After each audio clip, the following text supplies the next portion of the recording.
기차역 대합실은 여전히 분주했습니다. 젊은 사람들은 스마트폰을 보며 서둘러 개찰구를 지나가고 여행 가방을 끄는 가족들은 아이 손을 잡고 플랫폼으로 향합니다. 저는 그 사이에 혼자 서 있었습니다. 65세, 회사를 떠난 지 이제 석 달째. 퇴직금 통장에 찍힌 숫자는 제법 컸지만 집에 돌아와 소파에 앉으면 그 어떤 돈으로도 채울 수 없는 텅 빈 시간만이 저를 기다렸습니다. 아내는 여전히 바쁘고 아이들은 각자의 삶을 살고 있습니다. 저는 누군가의 남편이고 누군가의 아버지였지만 정작 나는 누구인지 잘 모르겠더군요. 그래서 결심했습니다. 처음으로, 진짜 처음으로 나를 위한 시간을 가져보기로. 손에 든 건 기차표 한 장. 목적지는 정하지 않았습니다. 그저 남쪽으로, 바다가 있는 곳으로, 시간이 천천히 흐르는 곳으로 가고 싶었습니다. 기차가 들어오는 소리가 들렸습니다. 저는 천천히, 아주 천천히 발걸음을 옮겼습니다. 기차는 도시를 벗어나자마자 속도를 줄였습니다. 창밖으로 아파트 숲이 사라지고 논밭이 펼쳐졌습니다. 가을 거지를 끝낸 들판은 황금빛 그루터기만 남아 있었고 그 위로 하얀 외가리 한 마리가 천천히 날아갔습니다. 저는 창에 이마를 기대고 그 풍경을 한참 바라봤습니다. 언제부터였을까요? 이렇게 세상을 가만히 바라본 적이. 30년 넘게 출근길 지하철에서, 회의실에서, 야근하는 사무실, 형광등 아래에서 살아온 제게 이 느린 시간은 낯설면서도 그리웠습니다. 기차는 작은 역에 멈춰 섰습니다. 덕산역이라는 간판이 낡아 보였지만 그 아래 핀 코스모스는 싱그러웠습니다. 저는 별 생각 없이 내렸습니다. 역 앞은 한적했습니다. 택시도, 버스도, 사람도 거의 보이지 않았습니다. 그저 바람 소리와 풀벌레 소리만 들렸습니다. 저는 역 앞 시멘트 길을 따라 걷기 시작했습니다. 아무도 저를 알아보지 않았습니다. 아무도 제게 묻지 않았습니다. 어디 가세요? 뭐 하세요? 저는 그저 한 사람의 여행자였고 그것만으로도 충분했습니다. 그런데 한참을 걷다 보니 문득 외로움이 밀려왔습니다. 자유로운 줄 알았는데 이게 자유인지 고독인지 구분이 가지 않았습니다. 평생 누군가와 함께 살아온 사람에게 혼자라는 건 이렇게 낯선 것이었습니다. 버스를 2번 갈아타고 도착한 곳은 작은 바닷가 마을이었습니다. 포구에는 어선 몇 척이 매여 있었고 갯내음이 진하게 풍겨왔습니다. 파도는 잔잔했고 바람은 짠기를 머금고 있었습니다. 저는 방파제 끝까지 걸어갔습니다. 누군가 놓고 간 플라스틱 의자에 앉아 저는 한참 동안 수평선을 바라봤습니다. 파도는 같은 리듬으로 밀려왔다 물러갔습니다. 그 반복이 왠지 제 인생 같았습니다. 혼자 오셨어요? 뒤돌아보니 70대쯤 되어 보이는 할머니가 웃고 계셨습니다. 손에는 갓 뜯은 미역을 들고 계셨습니다. 네, 잠깐 여행 왔습니다. 여행이라니 좋네요. 요즘 혼자 다니는 분들 많더라고요. 나이 드니까 다들 그렇게들 산답니다. 할머니는 빙그레 웃으며 지나갔습니다. 저는 그 말이 왠지 모르게 위로가 되었습니다. 그날 저녁 민박집 마루에 앉아 저는 오랜만에 아내에게 전화를 걸었습니다. 여보, 나 지금 바다 보고 있어. 좋겠다. 사진 찍어 보내. 짧은 통화였지만 저는 괜히 마음이 따뜻해졌습니다. 그날 밤 저는 오래전 기억을 떠올렸습니다. 신혼 때 아내와 함께 왔던 바닷가. 아이들이 어렸을 때 물놀이 하던 해변. 그때는 제가 모든 걸 책임져야 한다는 생각에 여유가 없었습니다. 하지만 지금 이 고요한 밤 파도 소리 속에서 저는 그때의 시간들이 얼마나 소중했는지 깨달았습니다.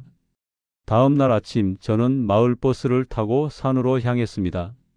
버스는 구불구불한 산길을 올라갔고 창밖으로는 단풍이 물든 나무들이 끝없이 이어졌습니다. 종점에서 내려 산길을 15분쯤 걸었을까? 고즈넉한 산사가 나타났습니다. 청운사라는 현판이 걸린 작은 절. 경내는 고요했고 은행나무 잎이 노랗게 경내를 덮고 있었습니다. 저는 법당 앞에 앉아 한참을 그저 가만히 있었습니다.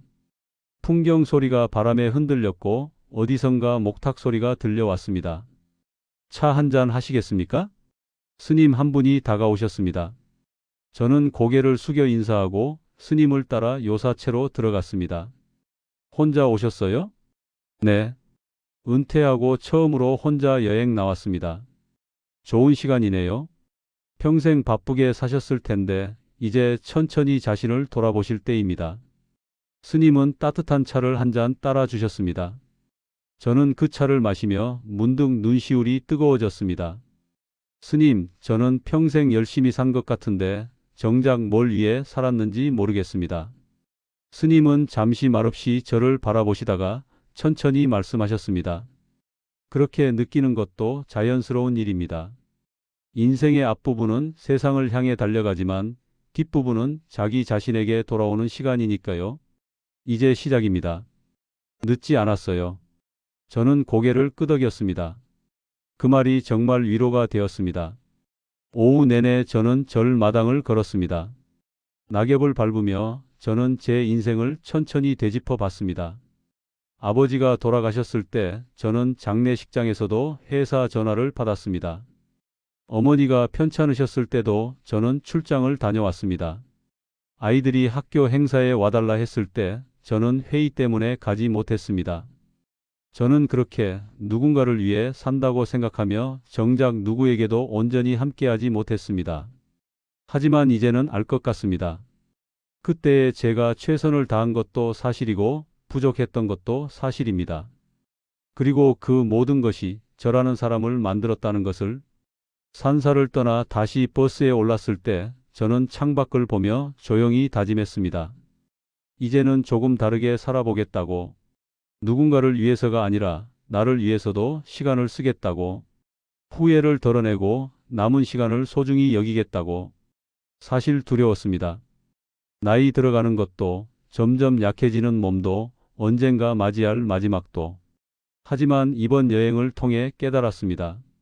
두려움 속에서도 저는 여전히 살아있고 느낄 수 있고 선택할 수 있다는 것을. 저는 핸드폰을 꺼내 메모장을 열었습니다. 그리고 천천히 적었습니다. 65세의 나에게. 늦었다고 생각하지 마. 지금부터가 진짜 내 시간이야. 천천히 걸어도 괜찮아. 혼자여도 괜찮아. 이제 너를 사랑하며 살아. 손이 떨렸습니다. 하지만 그 떨림은 슬픔이 아니라 새로운 시작 앞에 선 설렘이었습니다. 사흘간의 여행을 끝내고 저는 다시 기차에 올랐습니다. 집으로 돌아가는 길. 똑같은 좌석, 똑같은 선로였지만 창밖 풍경은 달라 보였습니다. 아니, 풍경이 달라진 게 아니라 제가 달라진 것이겠죠. 기차는 천천히 도시로 들어왔습니다. 익숙한 풍경이 다시 눈에 들어왔지만 이제 저는 그 속에서도 제 속도를 찾을 수 있을 것 같았습니다. 집에 도착했을 때 아내가 현관에서 저를 맞이했습니다. 잘 다녀왔어? 응, 좋았어. 다음엔 같이 가자. 저는 가방을 내려놓고 창가에 섰습니다. 저녁 노을이 아파트 숲 사이로 지고 있었습니다. 예전 같으면 그냥 지나쳤을 풍경이었지만 오늘은 한참을 바라봤습니다. 여행이 끝났다고 해서 모든 게 해결된 건 아닙니다. 여전히 불안한 순간도 있을 것이고 외로운 밤도 있을 것입니다. 하지만 이제 저는 압니다. 혼자만의 시간도 괜찮다는 것을, 천천히 가도 괜찮다는 것을, 그리고 나이 든다는 건 끝이 아니라 또 다른 시작일 수 있다는 것을. 만약 당신도 지금 삶의 어느 지점에서 멈춰 서 있다면 두려워하지 마세요. 기차표 한 장이면 충분합니다. 혼자여도 괜찮습니다. 당신을 찾아 떠나는 여행, 그것은 언제나 가장 가치 있는 시간이 될 테니까요.